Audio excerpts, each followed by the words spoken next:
حالت صحت میں، صحت کی حالت میں کیا ہوا صدقہ بیماری کی حالت میں صدقہ کرنے سے افضل ہے، کیونکہ صحت کی حالت میں انسان زیادہ بخیل ہوتا ہے۔ شیطان اسے فقر سے، اسے محتاجی سے، اسے غربت سے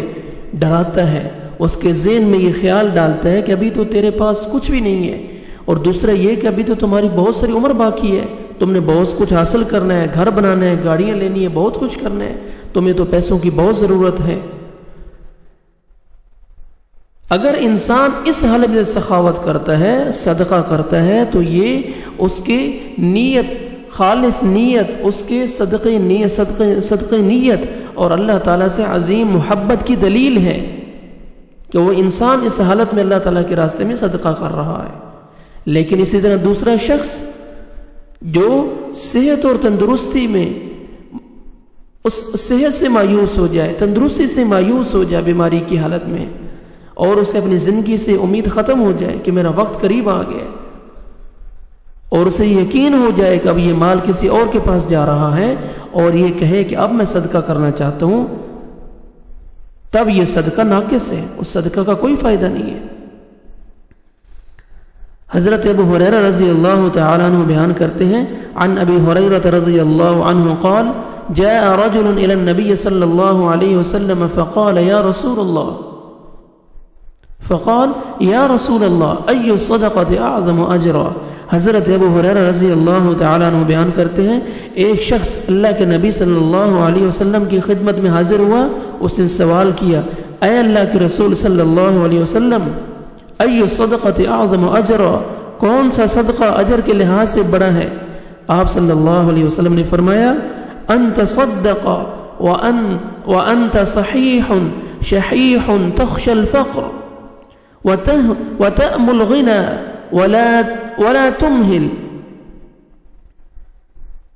حتى إذا بلغت الحلقوم قلت لفلان كذا ولفلان كذا وقد كان لفلان۔ آپ صلی اللہ علیہ وسلم نے فرمایا، ان تصدق وانت صحیح شحیح تخشى الفقر وتأم الغنى، سب سے بہترین اجر کے لحاظ سے سب سے بڑا صدقہ یہ ہے کہ تم اس حالت میں صدقہ کرو کہ تم صحت مند ہو، تم توانا ہو، تندرست ہو، اللہ نے تم کو صحت دی ہے،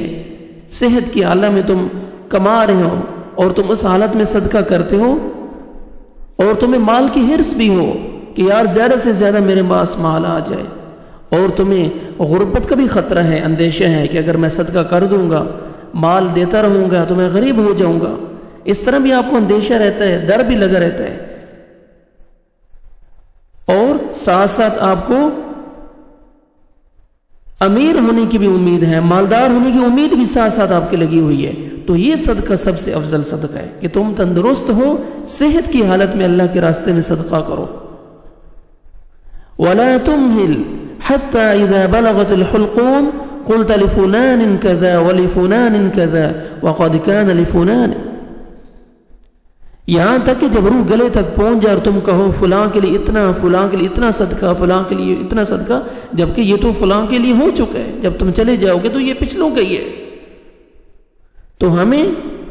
اللہ سبحانہ و تعالیٰ کے راستے میں اپنی زندگی کے اندر صحت کے حالت میں اللہ سبحانہ و تعالیٰ نے اگر مال دیا ہے، اللہ سبحانہ و تعالیٰ کے راستے میں ہمیں خرچ کرنا چاہیے، اس سے ہمیں غربت سے نہیں ڈرنا چاہیے، فقر سے نہیں ڈرنا چاہیے۔ اللہ سبحانہ و تعالیٰ جب آپ اللہ کے راستے میں دیں گے، اللہ سبحانہ و تعالیٰ آپ کے مال میں برکت دے دیں گے، آپ کا مال خود بخود ہی زیادہ ہوتا جائے گا، برکت اس میں آ جائے گی۔ اللہ سبحانہ و تعالیٰ سے دعا ہے، اللہ سبحانہ و تعالیٰ ہمیں حالت صحت میں اپنے راستے میں صدقہ خیرات کرنے کی توفیق عطا فرمائے اور ہماری نجات کا ذریعہ بنائے۔